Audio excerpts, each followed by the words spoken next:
kehadirannya. Pada kesempatan malam hari ini saya akan menyampaikan perkembangan terkait dengan penyidikan perkara dugaan tindak pidana korupsi dalam pembangunan gedung Puskesmas Imbate, Kecamatan Bikomi, Nidulat, Kabupaten Timur Tengah Utara, tahun anggaran 2020 pada Dinas Kesehatan Kabupaten TTU.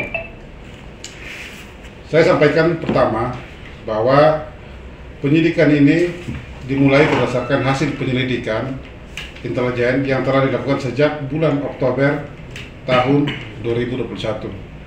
Jadi pada saat di tingkat penyelidikan itu pun kami telah lakukan pemeriksaan secara teknis terhadap objek bangunan, yaitu Puskesmas Imbate yang saat ini sudah berdiri. Dari hasil pemeriksaan itu kemudian serta hasil permintaan keterangan terhadap pihak-pihak terkait,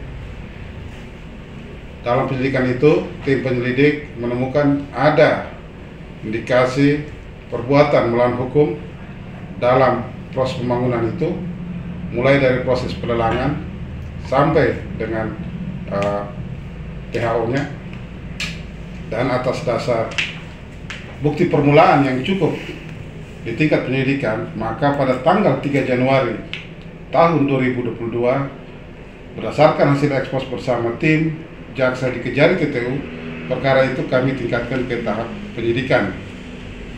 Selanjutnya, dari hasil pemeriksaan saksi-saksi sampai dengan saat ini sudah ada sekitar 30 saksi yang kami periksa, ditambah dengan barang bukti yang kami sita, termasuk berdasarkan laporan ahli dan keterangan ahli tim teknis yang turun ke lokasi, dihubungkan dengan barang-barang bukti yang ada, dihubungkan dengan keterangan saksi-saksi yang lain, maka kami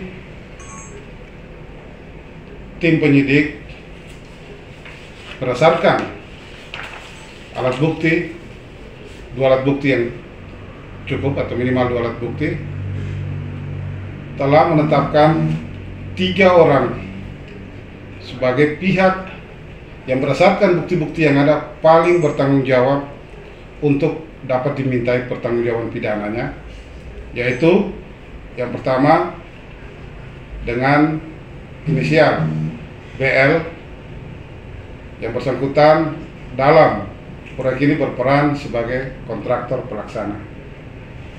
Yang kedua adalah dengan inisial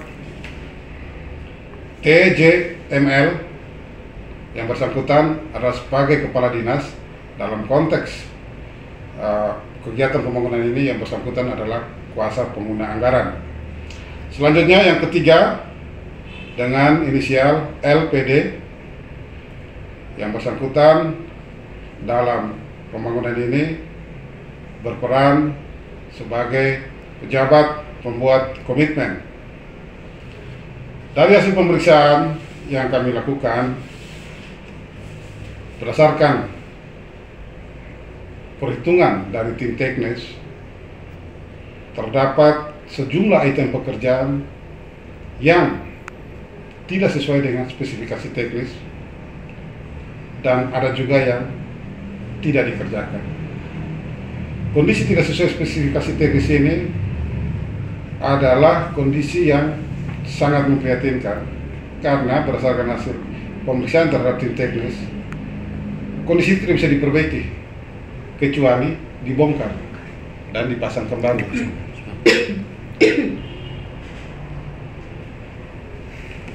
Total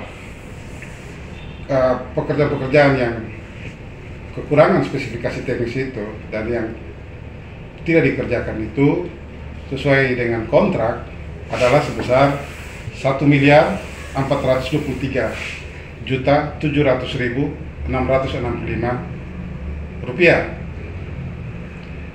Dikaitkan dengan jumlah dana yang telah diterima oleh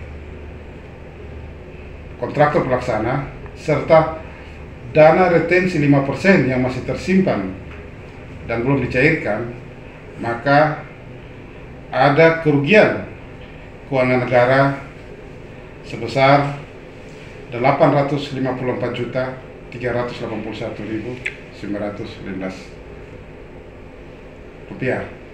Jadi kekurangan speknya itu 1,4, tetapi setelah kita memperhitungkan ternyata bahwa ada retensi 5% yang sampai setengah hari ini belum dicairkan, karena memang sampai hari ini pun belum di FAO. Maka kerugian negara yang timbul secara real adalah 854 juta. Secara potensial adalah 1.423 juta. Terhadap 3 orang tersangka, kami sangka dengan pasal 2 ayat 1 Undang-Undang Nomor 31 Tahun 99, Junto Undang-Undang Nomor 20 Tahun 2021, Junto Pasal 55 ayat 1 ke 1 KUHP, subsidiar Pasal 3 Undang-Undang Nomor 31 Tahun 99, Junto Undang-Undang Nomor 20 Tahun 2021, Junto Pasal 55 ayat 1 ke 1 KUHP, atau kedua,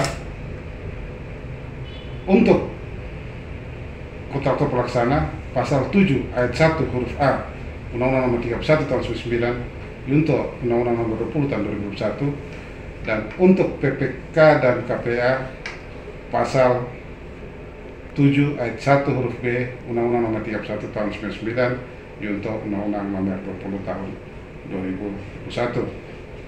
Dalam perkara ini, sampai dengan saat ini kami telah berhasil menyita uang sebesar 1.394.919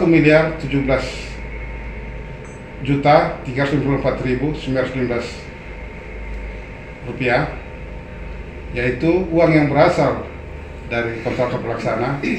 Kontraktor pelaksana dengan niat baik mau menyerahkan kembali, sehingga kemudian uang itu kami sita sebagai uang yang akan dalam proses persidangan nanti akan kami minta kepada hakim, kami tuntut untuk dirampas untuk memulihkan kerugian keuangan negara.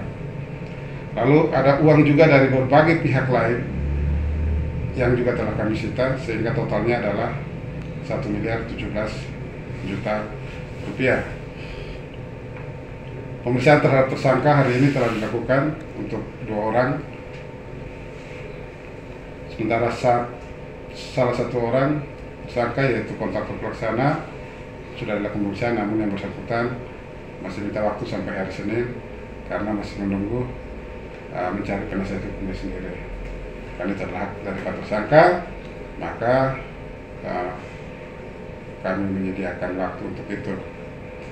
Kami secepatnya akan segera merampungkan berkas perkara ini untuk kemudian dilimpahkan ke Pengadilan Tindak Pidana Korupsi pada Pengadilan Negeri Kupang. Langkah cepat kami ini merupakan komitmen dan konsistensi kami dalam upaya penegakan hukum, khususnya pemberantasan tindak pidana korupsi di Kabupaten TTU. Tentu teman-teman banyak mendengar, bahkan lewat media sosial, saya sebagai Kajari mendapat banyak masukan, banyak kritik. Katanya Kajari TTU hanya berani sama kepala desa. Hari ini saya buktikan bahwa kami bukan hanya menangani perkara berkaitan dengan dana desa, tetapi bahwa semua perkara yang masuk, yang dilaporkan dan setelah diperiksa terdapat bukti yang cukup, akan kami tindak lanjuti. Mungkin itu yang saya sampaikan. Selanjutnya saya mohon dukungan dari teman-teman untuk selalu mendukung kami Kajari TTU dalam pemberantasan tindak pidana korupsi. Kalau ada hal-hal yang teman-teman ingin sampaikan berupa saran dan pendapat, berupa kritik, itu merupakan hal yang kami perlukan supaya kami dapat bekerja lebih profesional, lebih berintegritas dan berdedikasi untuk kemajuan Kabupaten TTU dan Negara Kesatuan Republik Indonesia. Terima kasih. Wassalamualaikum warahmatullahi wabarakatuh. Salam. Om Swastiastu, Namo Buddhaya. salam kebajikan. Selamat malam untuk kita semua.